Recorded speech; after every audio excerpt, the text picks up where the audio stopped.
Mummy जी, जब आप मेरे पीछे से मेरा कमरा चेक कर ही चुकी है तो फिर भला अब क्यों पूछ रही है कि मेरे पास यह सामान है या नहीं।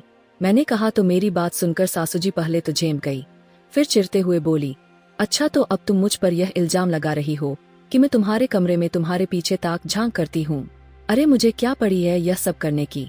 अच्छा मम्मी जी, फिर आपको कैसे पता चला कि मेरी अलमारी में ये सब सामान रखा हुआ था। मैंने तो अभी तक किसी को कुछ नहीं कहा। मैंने अचानक सवाल किया तो हॉल में खामोशी पसर गई। अचानक आए इस सवाल से तो खुद सासू जी झेम गई। उनके मुंह से एक शब्द नहीं फूट रहा था। ऐसा लग रहा था जैसे उनकी चोरी पकड़ी गई हो, जबकि सब घर के लोग उनकी तरफ हैरानी से देख रहे थे।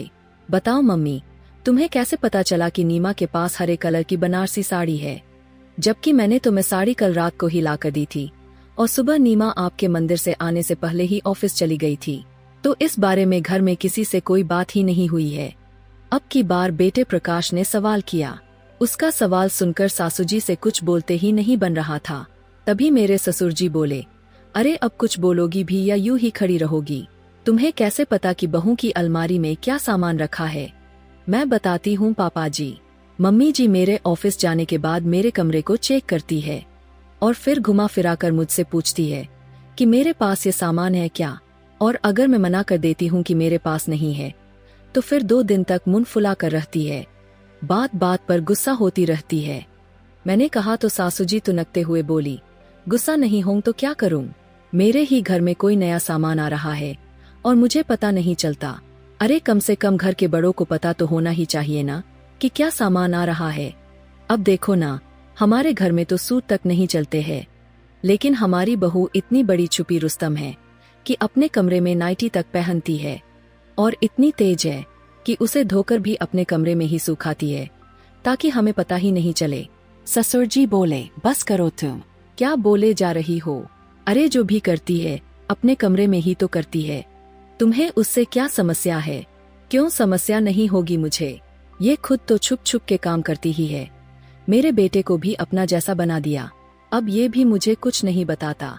सासू जी की बात सुनकर मेरे पति भी झेम गए और बस इतना ही बोले, मम्मी अब मैं शादीशुदा हूँ, क्या मैं अब आपको अपने कमरे की बातें भी आकर बताऊंगा। और ये कहकर अपने कमरे में चले गए। मुझे तुमसे यह उम्मीद नहीं थी, शर्म आनी चाहिए तुम्हें, अपनी ही बहू के कमरे को उसकी गैर हाजिरी में चेक करते हुए। इतना कहकर ससुर जी भी बाहर चले गए, लेकिन अभी भी सासू जी को अपनी गलती का एहसास कहाँ था, इसलिए मुंह फुलाकर मुझसे बोली, अब तो सुकून मिल गया ना तुझे घर में क्लेश कराकर। मैं हैरानी से उनकी तरफ देखने लगी, पर मैंने कोई जवाब नहीं दिया और मैं अपने कमरे में चली गई। मेरी शादी को 2 साल हो चुके थे, पर इन 2 सालों में मैं कई बार ये बात नोटिस कर चुकी थी कि जो सामान मैं अपनी अलमारी में जैसा छोड़ कर जाती थी, मुझे वैसा कभी नहीं मिलता था। मेरी अलमारी में हमेशा सामान ऊपर नीचे हो रखा होता था। फिर मैं ये सोचकर रह जाती थी कि शायद जल्दबाजी में मैं खुद ही ऐसा छोड़ गई होंगी, लेकिन फिर उसके बाद सासू जी के जो सवाल आते थे उसे सुनकर मैं हैरान रह जाती थी। उनकी बातों से मुझे लगता था कि मम्मी जी तो कहीं ऐसा नहीं करती, पर बोलूं कैसे, इसलिए मैं चुप रह जाती। मुझे एक घटना और याद आ गई। शादी के बाद जब पहली राखी पर मैं अपने मायके से लौट कर आई थी, तब उस समय सासू जी भी अपने मायके गई हुई थी। मैंने अपनी विदाई लाकर अपनी अलमारी में ही रख दी थी। मेरी मम्मी ने उस समय मुझे बेंटेक्स की चूड़ियां दी थी। जब शाम को सासू जी घर पर आई तो मैंने साड़ियां तो उन्हें दिखा दी, पर चूड़ियां नहीं दिखाई।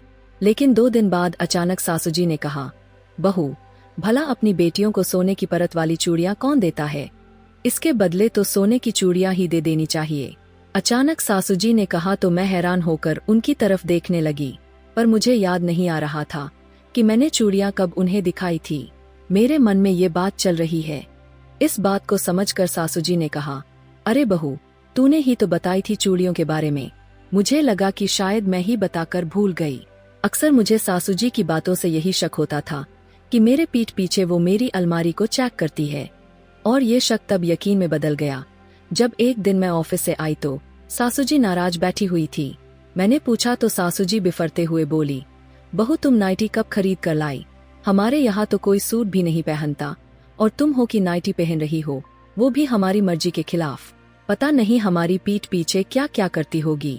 मम्मी जी आपको कैसे पता, मैंने धीरे से कहा। मेरा सवाल सुनकर सासू जी सकपकाते हुए बोली, मेरे ही घर में जो तुम ये हरकतें करती हो, अपने कमरे में ही धोकर सुखाती हो, तुम क्या समझती हो कि पता नहीं चलेगा मुझे? बात को वही खत्म कर मैं अपने कमरे में चली गई। लेकिन मुझे अच्छे से याद था कि आज मैंने नाइटी धोकर नहीं सुखाई है। मैंने अपने कमरे में देखा भी और सच में आज मैंने नाइटी धोकर नहीं सुखाई थी। शाम को मैंने अपने पति से कहा तो मेरे पतिदेव इस बात को मानने को तैयार ही नहीं थे। अब दूसरे दिन ऑफिस जाने से पहले मैंने अपनी अलमारी को ताला लगाना चाहा तो पतिदेव ने डांट दिया, तुम मेरी मम्मी पर शक कर रही हो, कोई जरूरत नहीं है ताला लगाने की। उसके बाद से मैंने फिर कभी ताला नहीं लगाया। लेकिन कल रात को पतिदेव ऑफिस से लेट आए, पर अपने साथ मेरे लिए एक बनारसी साड़ी लेकर आए थे। जब तक वो घर पहुँचे तब तक सासू जी सो चुकी थी।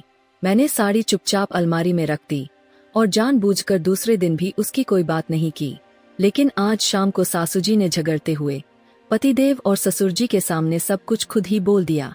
खैर, थोड़ी देर बाद ससुर जी बाहर से आए और मुझे आवाज देकर बुलाया। मेरे साथ साथ मेरे पति भी बाहर आ गए। साथ ही सासू जी भी अपने कमरे से निकलकर बाहर आ गई। मुझे देखते ही ससुर जी ने अपने पास से ताला और चाबी निकालकर मेरी तरफ बढ़ा दिए और कहा, बहू कल से तुम ऑफिस जाओ तो अपना कमरा ही लॉक करके जाया करो, क्योंकि कुछ लोगों ने अपना विश्वास खो दिया है। मैं और मेरे पति हैरानी से ससुर जी की तरफ देखने लगे तो ससुर जी बोले, बेटा कुछ लोग गलती करने के बाद भी उसे स्वीकार करने को तैयार नहीं होते। ऐसे लोग सिर्फ रिश्ते बिगाड़ते हैं। तुम लोग अविश्वास के साथ इस घर में रहो, उससे अच्छा है कि विश्वास के साथ ताला लगाकर रह लो। ससुर जी के इतना बोलने के बावजूद भी सासू जी ने अपनी गलती स्वीकार नहीं की और तुनक कर अपने कमरे में चली गई। दूसरे दिन से मैंने अपने कमरे को तो नहीं, लेकिन अलमारी को ताला लगाकर जरूर जाने लगी और इस बार मुझे मेरे पतिदेव ने बिल्कुल नहीं रोका। तो दोस्तों, क्या ऐसा भी कोई वाकया आप लोगों के साथ भी हुआ है? कृपया कमेंट्स के माध्यम से जरूर बताना। और इसी तरह की घरेलू और मनोरंजक कहानी सुनने के लिए वीडियो को लाइक, शेयर और सब्सक्राइब भी जरूर कर दें।